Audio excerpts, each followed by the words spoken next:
या ठिकाणी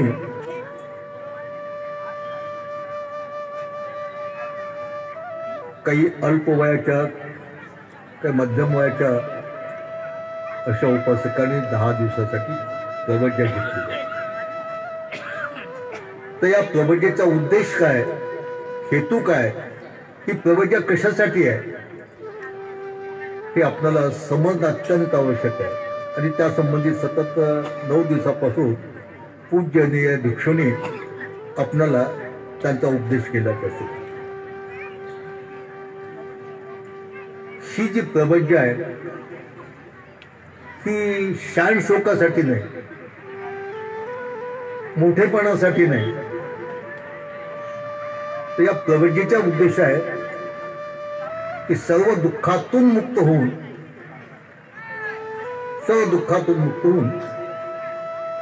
निर्वाण पदाच्या प्राप्तीसाठी ही प्रवज्ञा असते. आता तुम्ही म्हणाल 10 दिवसात काय समजणार आहे?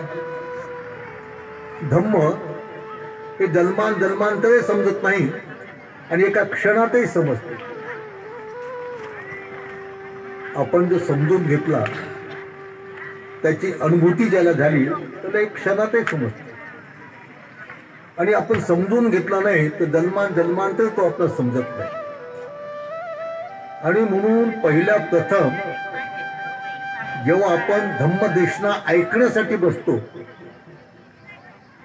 तर पहिल्या प्रथम आपण बुद्ध, धम्म आणि संघ या 3 रत्नाप्रती, या 3 शरणस्थानाप्रती आपल्या मनामध्ये श्रद्धा उत्पन्न केली पाहिजे. अगदी पहिल्या प्रथम का श्रद्धेला इतकं महत्वाचं आहे की आपल्यामध्ये बुद्ध धम्म संघाप्रती श्रद्धा नसेल तर आपण धम्म श्रवण करू शकत नाही, धम्म आपण ऐकू शकत नाही. ज्या पद्धतीनं ऐकायला पाहिजे त्या पद्धतीने करतात. आणि एवढ्या दीर्घ काळामध्ये 56 पासून एक साधी गोष्ट आपण शिकू शकलो नाही की धम्म श्रवण करताना माणसाची मानसिक अवस्था कशी असायला पाहिजे. आपल्याला असं वाटते की हा जो धम्म उपदेश बंतीजी करतात तो कानानंच ऐकू येते की काय? लक्षात तुमच्या? हे कान ऐकण्याचं काम करतात, पण जेव्हा स्रोत विज्ञान उत्पन्न होते, कानाचं विज्ञान थोडक्यात, तेव्हाच आपल्याला ऐकू येत नाही, ते ऐकू येत नाही. आणि विज्ञानाला मन म्हणतात. विज्ञान म्हणजे मन, चित्त. ऐक, जेव्हा कोणीतरी बोलतो तर ते शब्द आपल्या कानावर पडतात. म्हणजे शब्दाचा स्पर्श कानाला होतो आणि ते मग तिथं स्रोत विज्ञान उत्पन्न होते आणि मग ते शब्द आपल्याला ऐकायला येतात. आणि तुमच्या लक्षात? आणि म्हणून धम्मदेशना ऐकताना स्मृती जागृत ठेवून, स्मृती म्हणजे स्मरण, मी काय करतो, लक्षात तुमच्या? मी काय करतो ही स्मृती, मी धम्मदेशना ऐकतो ही स्मृती जागृत पाहिजे. आणि स्मृती जागृत असून मनाच्या एकाग्रतेने आपण तो धम्मदेशना ऐकलं पाहिजे. हे काही इतकं सोपं नाही ऐकत. आपण समोर बसलेला, आता एक भंती समोर बसते, गेले कोणीकडे, ते समोर बसून नसतात. ऐक ना, मन इतकं चंचल आहे, एका क्षणात जगाचा प्रवास करून वापस येते. आणि अशा मनाने धम्मदेशना ऐकली पाहिजे. तुम्ही म्हणाल मनाने, ते तर कानाने ऐकायचं असते. कानावर ते शब्द पडतात, शब्दाला कानाचा स्पर्श होतो आणि त्याचा स्रोत विज्ञान उत्पन्न होते, तेव्हा ते शब्द ऐकू येतात, नाही तर ऐकू येत नाही. आणि म्हणून धम्मदेशना ऐकताना स्मृती जागृत होऊन संपतजन्याने युक्त होऊन एकाग्र चित्ताने धम्मदेशना ऐकण्याचा प्रयत्न केला पाहिजे. ही धम्मदेशना कशासाठी ऐकायची? केवळ धर्माचं ज्ञान व्हावं म्हणून का? धम्मदेशना ऐकल्याने माणसाला सुख लाभते. एकदा भिक्षू संघामध्ये सुखाबद्दल चर्चा चालू होती. सुख, कोणतं सुख श्रेष्ठ आहे याबद्दल. कोणी म्हणजे राज्य सुख, कोणी म्हणजे कामभोगाचं सुख. तेवढ्यातच भगवंत येतात त्या ठिकाणी आणि भगवंतांना विचारतात, भिक्षूनो, कोणत्या विषयाबद्दल तुम्ही चर्चा करत होता?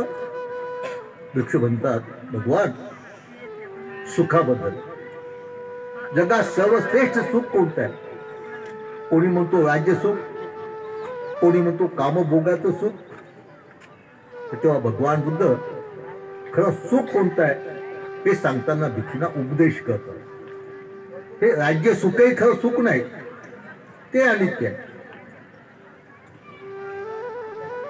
आणि कोणत्याही कामभोगाचे सुख त्याला सुख म्हणत नाही, ते अनित्य आहे. आणि जे अनित्य आहे ते नष्ट होते, जे नष्ट होते त्याच्यापासून दुःख होते. ज्याच्यापासून दुःख होते त्याला सुख कसं म्हणायचं? मग भगवंतांनी त्या भिक्षूंना सर्वश्रेष्ठ सुख कोणतं सांगितलं की जसा आता तुम्ही या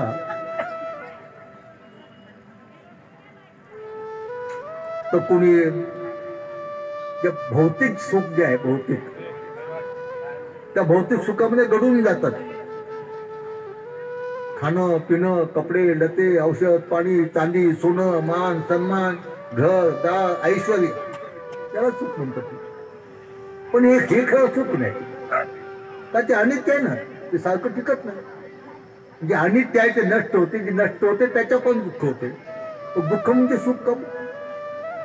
तर खरं सुख कोणतं आहे? ते कधीच नष्ट होत नाही. हे लोकही आपल्याला सुख देते आणि मृत्यूनंतरही सुख देते. जिवंतपणे तो माणूस सुखाने जीवन जगतो, मरताने सुखाने मरतो आणि मेल्यानंतरही सुखाने जीवन जगतो. तुम्ही म्हणा मेल्यानंतर कसा सुखाने जीवन जगत? का जेव्हा तो सत्व मृत्यू पावतो, कोणता की जीवनभर त्याने कुशल कर्म केलेले आहेत, पण त्याच्या 5 उपादान स्कंदात प्रती असलेल्या आसक्तीचा नाश झालेला आहे. शिलाचंही पानं केलं, त्यांनी ज्या काही समाधीचे प्रकार आहेत त्यांची प्राप्ती करून घेतली, पण त्यांच्या आसक्तीचा नाश झाला नाही. 5 उपादान स्कंद असतात, तर त्या 5 उपादान स्कंदाप्रती आसक्ती आहेत, त्याचा नाश झाला नाही. त्यांनी खूप पुण्य कर्म केलं, कुशल कर्म केलं, 10 पारमित्याचंही पालन केलं, पण त्याच्या आसक्तीचा नाश झाला नाही. त्याला कामतृष्णा, भवतृष्णा, भवतृष्णा म्हणतात. तर मग तो सत्व मृत्यू पावल्यानंतर त्याचे 5 उपादान स्कंद अशा दिव्य योनीमध्ये उत्पन्न होतात. दिव्य योनी, त्याला त्याचा दिव्य शब्द, दिव्य गंध, दिव्य रस, दिव्य रूप, दिव्य आयुष्य असतं. असे जे सत्व जन्मास येतात तर त्याला देव म्हणतात, देव योनी म्हणतात. आहे का नाही? तुम्ही तर म्हणा बौद्ध धर्मात देव नाही, हे देव नाहीत बरं. आता जे देव असतात ते देव नाही. तो सत्व जेव्हा मनुष्य योनीमध्ये असतो, त्याने खूप धम्माचं आचरण केलं, 10 पारमितेचं पालन केले असते, दान, शील, नैष्कम्य, सत्य, शांती, प्रज्ञा, जे 10 सद्गुण आहेत त्याला पारमिता म्हणतो. तर याचं त्यांनी पालन केलेलं असते, पण त्याच्या आसक्तीचा नाश होत नसतो. आसक्त म्हणजे तृष्णा, आणि ते कोणाबद्दल? स्वतःबद्दलचं. आपण जे बनलेलं आहोत ते 5 उपादान स्कंदाचा समूह आहे. ते 5 उपादान स्कंद जेव्हा एका ठिकाणी येतात तेव्हा तिथे सत्व उत्पन्न होतं. सत्व म्हणजे प्राणी. त्याच्यात कुठेही आत्मा नाही, त्याच्यामध्ये कुठंच आत्मा नाही. आत्मा नाही, ना परमात्मा नाही, ना कुठे जीव नाही, ना कुठे ईश्वर नाही. हे ज्या सत्व बनलेलं आहे तो 5 उपादान स्कंदाचा समूह आहे. त्याला रूप, वेदना, संज्ञा, संस्कार आणि विज्ञान म्हणतात. ते 5 उपादान स्कंद एका ठिकाणी आले की तिथं सत्व उत्पन्न होतं. तर अशा या 5 उपादान स्कंदाने युक्त असलेल्या सत्व या खूप धम्माचं आचरण करतो. धम्माचरण, धम्माचे पालन, थोडक्यामध्ये 10 पारमिताचं पालन करतो, दानाचं पालन करतो, शिलाचं पालन करतो, त्यागाचं पालन करतो, प्रज्ञेचं पालन करतो, वीर्य, अधिष्ठान, शांती, सत्य, मैत्री आणि उपेक्षा. त्या संपूर्ण 10 पारमितेचं पालन करतो. पण त्याची 5 उपादान स्कंदाप्रती जी आसक्ती असते, रूपाबद्दल, शब्दाबद्दल, रसाबद्दल, गंधाबद्दल, स्पर्शाबद्दल आणि मनाचा विषय धर्म याच्याबद्दल जी आसक्ती असते ती आसक्ती नष्ट झालेली नसते. तो भौतिक दृष्ट्या सुखाने जीवन जगतो आणि सुखाने तो मृत्यू पावतो आणि पुढे त्या 5 उपादान स्कंदाचा जन्म होतो. तो देव योनीमध्ये होतो आणि तिथे मग भौतिक दृष्ट्या सुखाने जीवन जगतो. पण ज्याला सुख म्हटलं भगवंताने, ते सुख त्याला खरं सुख मिळत नाही. कोणतंच खरं सुख? निर्वाणाचं. भगवान बुद्ध एका ठिकाणी म्हणतात, निब्बाणं परमं सुखं वदन्ति बुद्ध. निर्वाण हे सर्वात श्रेष्ठ सुख आहे असं बुद्ध म्हणाले. निर्वाण. आणि म्हणून ही जी आपण प्रवचन कशासाठी घेतो, सर्व दुःखाचा नाश होऊन निर्वाणाच्या प्राप्तीसाठी. आपण म्हणतोच नाही, तुम्ही प्रवचित होताना, दीक्षा घेताना यातनं म्हटले की नाही, सब दुःखनी शरणं निब्बाणं सच्चिकरण थाय एतं कासावं गहेत्वा दत्वा बाजेतमंग भन्ते अनुकंपं उपाय. आता ही याचना तुम्ही म्हटली की नाही. आणि याचना, अशी याचना बंतीजीला तुम्ही केली, मग बंतीजीने तुम्हाला चिवळ दिलं, हे काशाय वस्त्र दिलं. पण काशाय वस्त्र दिल्यानंतर काशाय वस्त्रधारी सामनेरानी प्रवचितानी कोणत्या विनयाचं पालन केलं असे तुम्हाला दशशिलाही दिले, आहे का नाही. तर हे आपल्याला समजायला पाहिजे की ही प्रवज्ञा कशासाठी आहे. लक्षात तुमचे, ते फोटो काढून घेण्यासाठी नाही,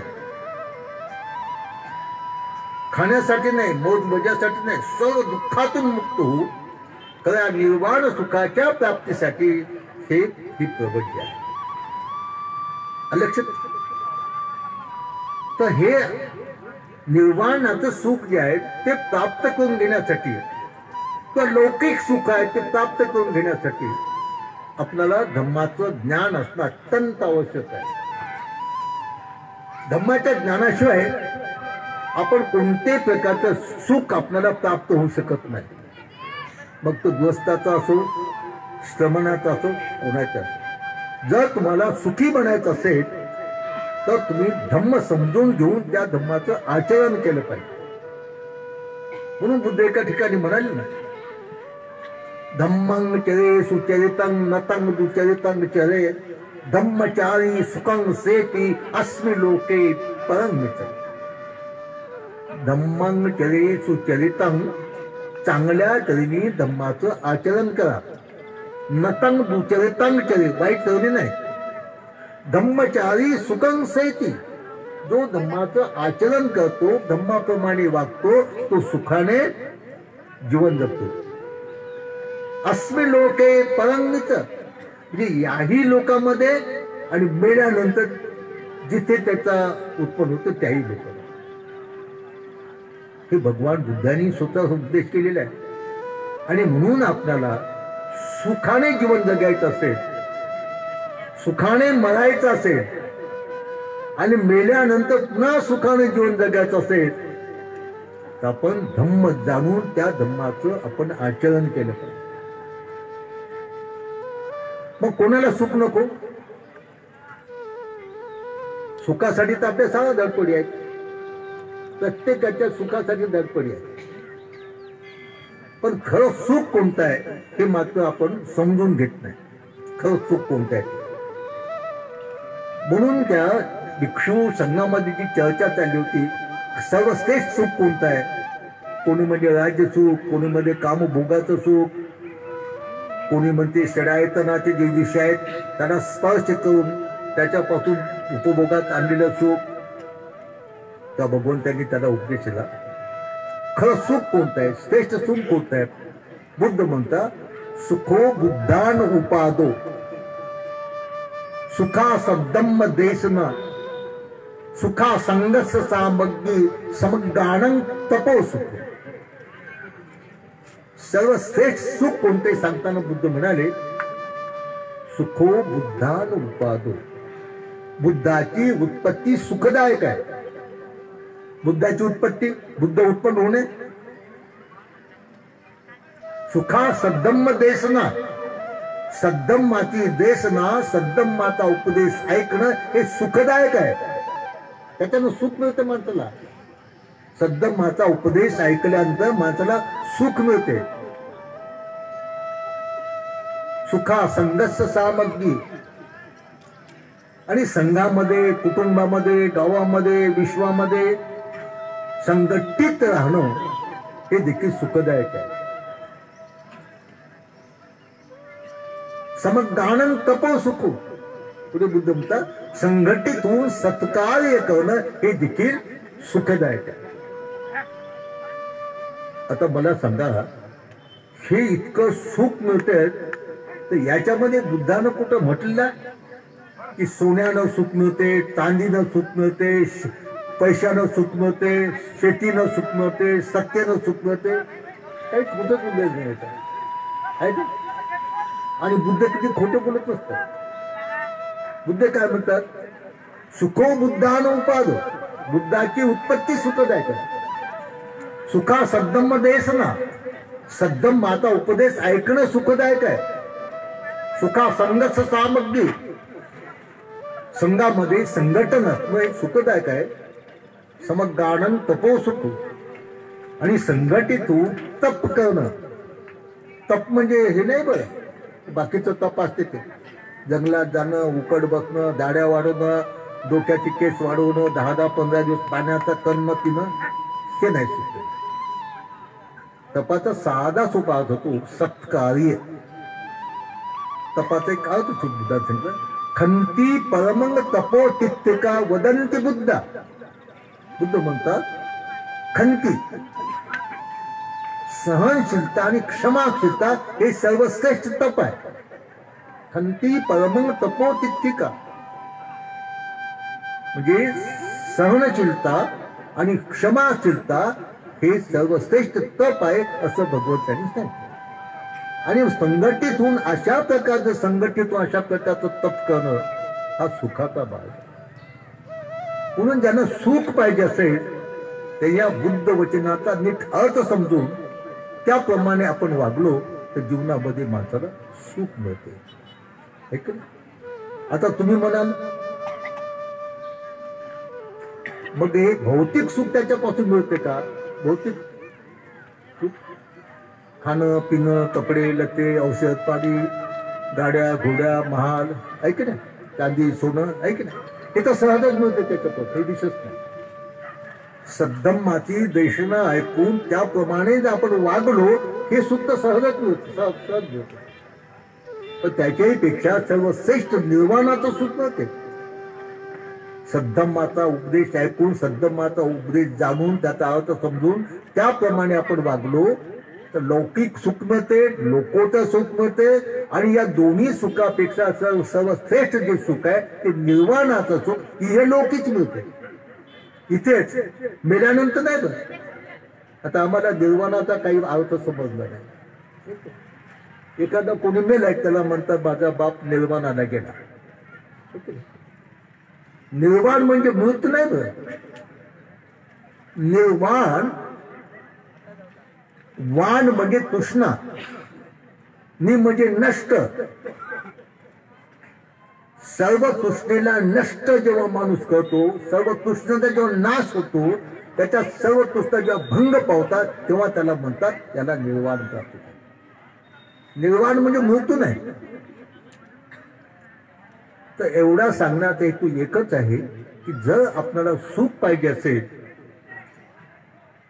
तर आपण भगवान बुद्ध, धम्म आणि संघ या 3 रत्नावर श्रद्धा ठेवून, स्मृती जागृत ठेवून, संप्रजन्याने युक्त होऊन, विकारमुक्त मनाच्या एकाग्रतेने धम्म श्रवण केलं पाहिजे. तो एक मार्ग आहे तो. आणि मार्ग म्हटल्यानंतर त्याच्याने चालायचं असतं आपल्याला. धम्मा एक मार्ग आहे की नाही, तो मार्ग आहे तो. आणि त्या मार्गाने माणसाला चालायचं असतं. आणि म्हणून तो मार्ग नीट समजून घेण्याचा प्रयत्न केला पाहिजे. मार्ग चुकला की माणूस जन्मांत भटकत राहतो. मार्ग चुकल्यावर आणि भगवंताने जो धम्म दिला तो मार्ग आहे. तो दुःखमुक्तीचा मार्ग आहे, सुखशांतीचा मार्ग आहे, निर्वाण पदाचा मार्ग आहे तो. आणि म्हणून तो मार्ग आपण स्मृती जागृत ठेवून, तुम्ही पहा, तुम्ही तुमचे सर्व तुमच्याकडे पहा, एवढे लोक बसतात ना, कदाचित त्याच्यातून एक क्षणही चित्त विचलित न होता स्मृती जागृत ठेवून ऐकणार 1-2 कदाचित सापडतं का ते सांगता येत नाही. तुम्ही तर म्हणून आम्ही समोर बसलो, हे समोर बसून काय फायदा. मन समोर बसलं पाहिजे. मन ऐकण्याचं काम मन करते, बोलण्याचं कामही मन करते. का जेव्हा त्या इंद्रियांनी त्या इंद्रियाच्या विषयाला स्पर्श केल्यानंतर, त्या इंद्रियाला स्पर्श केल्यानंतर जे तिथं विज्ञान उत्पन्न होते, त्याला मन म्हणतात, चित्त म्हणतात, तेव्हाच आपल्याला ऐकू येते, तेव्हाच आपल्याला त्याची वस्तू दिसते, नाही तर काही दिसत. आणि म्हणून धम्म ऐकताना बुद्ध, धम्म आणि संघ या 3 रत्नावर श्रद्धा ठेवून, स्मृती जागृत करून, एकाग्र चित्ताने धम्म ऐकण्याचा प्रयत्न केला पाहिजे. आणि इतकं काही ते सोपं नाही, इतकं काही सोपं नाही बघ ते, लक्षात. पण एकदाची सवय लागली की मी इथं कशासाठी बसलो, स्वतःलाच प्रश्न विचारायचे. धम्मदेशना ऐकण्यासाठी. म्हणून तुम्ही चित्त इकडे तिकडे केलं लाभ काहीच होणार नाही. आता तुम्ही इथं बसला आणि घरच्या आठवणी केल्या, काय फायदा. व्यर्थ गेला तो तुमचा, तो क्षण व्यर्थ गेला, काहीच फायदा नाही. धम्मदेश नाही, ऐकण्याचे नाही आणि तिकडे नाही. आणि जीवनात सर्वात महत्वाचं काय असेल तर जीवनात सर्वात महत्वाचं आहे, जीवनात सर्वात महत्वाचं आहे जीवनाचा क्षण, वेळ. तर तो एकदा क्षण गेला तो पुन्हा येते का, पुन्हा तो येतो. इतकं माणसाच्या जीवनामध्ये वेळेला महत्व आहे. आणि म्हणून तुम्हाला सुख हवं असेल, लौकिक सुख, लोकोत्तर सुख, निर्वाणाचं सुख, तर भगवंतांनी सांगितल्याप्रमाणे तुम्ही धम्माची देशना ऐका. धम्माची देशना ऐकल्यानं माणसाला सुख लागते. ते ऐकण्यासाठी नुसतं नाही, तर ते ऐकून समजून घेऊन त्याप्रमाणे वागल्यानंतर आपल्याला सुख लागते. आणि सुख तर प्रत्येक माणसाला पाहिजे. त्याच्यासाठी माणसाचे धडपड आहे. सुख मिळालं पाहिजे, सुख मिळालं पाहिजे, धन मिळालं पाहिजे, दागिने मिळालं पाहिजे, अलंकार मिळाले पाहिजेत, ऐकले, गाड्या मिळाल्या पाहिजेत, घोड्या मिळाल्या पाहिजेत. पण खरं धन कोणतं की माणसाच्या जीवनामध्ये खरं कोणतं धन प्राप्त केलं पाहिजे की ज्याने माणूस रात्रंदिवस शोभून दिसतो. खरं निवास कोणतं माणसाने निर्माण केलं पाहिजे ज्याच्यामध्ये राहिल्यानंतर माणसाला सुख शांती मिळते. खरं आभूषण कोणतं परिधान केलं पाहिजे ज्याने माणूस रात्रंदिवस शोभून दिसतो. हे सारं भगवंताने सांगितलेलं आहे त्याला.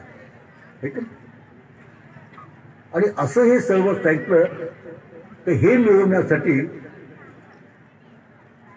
कोणत्या भौतिक धनाची गरज भासत नाही. त्यासाठी पाहिजे धम्माचं धन. लक्षात. मग माणसाला खूप शांती समाधान मिळते. माणूस शोभून दिसतो, सारा दिसतो. तर इतकं मोठं महत्व धम्मदेशना ऐकण्याचं आहे. आणि म्हणून धम्मदेशना ऐकण्यासाठी पहिल्या प्रथम बुद्ध, धम्म आणि संघ या 3 रत्नाप्रती आपल्यामध्ये श्रद्धा उत्पन्न केली पाहिजे. मागच्या वर्षीच्या धम्मदेशनेमध्ये तुम्हाला श्रद्धेचं महत्व सांगितलं. आपल्याला श्रद्धा माहीत नाही. ते काहीच माहिती. हे आपली जी श्रद्धा आहे ती अंधश्रद्धा आहे. श्रद्धा तुम्हाला समजलं आहे. श्रद्धा हा धम्म आहे. श्रद्धा हा धम्म आहे. धम्म श्रद्धा हे बल आहे, ताकद. श्रद्धा एक धन आहे. धन. श्रद्धा एक इंद्रिय आहे. ज्या श्रद्धेच्या इंद्रियाने, श्रद्धेच्या बलाने, श्रद्धेच्या धनाने आपल्याला धम्म समजून घेता येतो, धम्माचं आचरण करता येते. आणि धम्माचं आचरण केलं तर माणसाला मग सुख लागते. आपण धम्म धम्म धम्म म्हणतो. धम्म काय मग? धम्माचं आचरण करा, धम्माप्रमाणे वागा. तर धम्म काय? तर ते प्रत्येकाने समजून घेतलं. हा जो धम्म आहे बुद्धाने शोधलेला, बुद्धाने अनुभवलेला, अनुभवून स्वतः दुःखातून मुक्त झाले तो धम्म, हे केवळ दीक्षित बौद्धासाठी द्यायचे. बुद्धाने जाणलेला, जगाला शिकवलेला धम्म प्रत्येक माणसासाठी आहे. प्रत्येक माणसासाठी येतो. त्याला दुःखातून मुक्त व्हायचं आहे, सुखाने जीवन जगायचं आहे. त्या प्रत्येक माणसासाठी भगवान बुद्धाने शोधलेला, अनुभवलेला धम्म प्रत्येक माणसासाठी आहे. तिथे जात नाही, तिथे पंथ नाही, तिथे कोणत्याही धर्माचा माणूस नाही. माणसासाठी तो धम्म आहे. प्रत्येक माणसासाठी. आणि म्हणून प्रत्येक माणसासाठी तो धम्म समजून घेण्याचा प्रयत्न केला. बौद्ध धर्म नाही बरं, धम्म. लक्षात. मग काय तो धम्म शिकवला भगवंतांनी? की ज्या धम्माचं आचरण केल्यानंतर माणूस सुखी होतो, जन्म मृत्यूच्या चक्रातून मुक्त होतो. तो कोणता धम्म? सत्यपठ्ठान सूत्रामध्ये 4 स्मृती प्रस्थानाचा उपदेश केलेला आहे. पहिलं कायेन स्मृती, नुसतं वेदनान स्मृती, तिसरी चित्तान स्मृती आणि 4थी स्मृती सांगितली धम्मान स्मृती. सत्यपठ्ठान सूत हा एक भगवंताने भिक्षू संघाला केलेला उपदेश आहे. स्मृती प्रस्थान त्याचा अर्थ होतो 4 प्रकारच्या स्मृत्या. साध्या साध्या आपल्या भाषेमध्ये 4 प्रकारच्या स्मृत्या. सत्यपठ्ठान सूत्राचा उपदेश देताना आणि त्याचं महत्व समजून सांगताना भगवंत भिक्षूंना म्हणाले. आता तुम्ही म्हणाल भिक्षूंना म्हणाले, भिक्षूंना म्हणाले, भिक्षूंना म्हणाले, पण आमच्या गोष्टासाठी नाही, भिक्षूसाठी आहे की नाही? त्याचा अर्थ तसा आहे. भगवान बुद्धाच्या समोर नेहमी भिक्षू भिक्षुणीच असायचे. मग पाठीमागे उपासक, उपासिका, राजे, रजवाडे, अंतर्ध्यान देवता असायचे. म्हणून भिक्षूंना संबोधित करून सर्वांसाठी भगवंत उपदेश द्या. भिक्षूंनो असं. तर ते भिक्षूसाठी नाही, ते सर्वांसाठी आहे. उपासकासाठी, उपासिकेसाठी, देवासाठी, देवीसाठी, भूतासाठी, प्रेतासाठी, सर्वांसाठी तो उपदेश आहे. पण भिक्षूंनो असं संबोधित करून भगवंत म्हणत का समोर ते भिक्षूच असतात त्यांच्या बद्दल. जवळ भिक्षू असतात. तर या स्मृती प्रस्थानाचा उद्देश देताना त्याचं महत्व भगवंतांनी समजावलंय. स्मृती प्रस्थान, 4 प्रकारच्या स्मृत्या, 4 प्रकारच्या स्मृत्या समजून घेऊन, जाणून घेऊन त्याचं आचरण केल्यानंतर काय होते. ते 4 प्रकारच्या स्मृत्या कोणत्या? ज्यांनी आपल्या विपश्यना शिबिरामध्ये भाग घेतला असेल त्याला याची पूर्ण जाणीव आहे. सत्यपट्टान, स्मृती प्रस्थान या शिबिरामध्ये भाग घेतला असेल त्यांना याची जाणीव आहे. आणि प्रत्येक माणसासाठी पाहिजे. जर तुम्हाला रागातून, द्वेषातून, लोभातून, मोहातून मुक्त होऊन सुखी जीवन जगायचं असेल तर 4 स्मृती प्रस्थानाची माहिती, 4 स्मृती प्रस्थानाचं ज्ञान हे प्रत्येकाला असणं अत्यंत आवश्यक आहे. ते दैनंदिन जीवनामध्ये उपयोगी पडणार आहे. दैनंदिन जीवनामध्ये पहिली स्मृती प्रस्थान होता कायेन स्मृती. कायेन स्मृती, आपली जी काया आहे, आपलं जे शरीर आहे याच्याप्रती स्मृती जागृत ठेवणे. आणि त्याची सुरुवात होते श्वास घेणं आणि सोडण्यापासून. स्मृती श्वास घेणं आणि सोडण्यापासून, त्याला आनापानसती म्हणतात. त्याच्या ठिकाणी माणसाच्या मनाची एकाग्रता करणे. आपण श्वास घेतो सोडतो, श्वास घेतो सोडतो, त्यावेळेला जसा श्वास असेल तसाच आपण जाणला पाहिजे.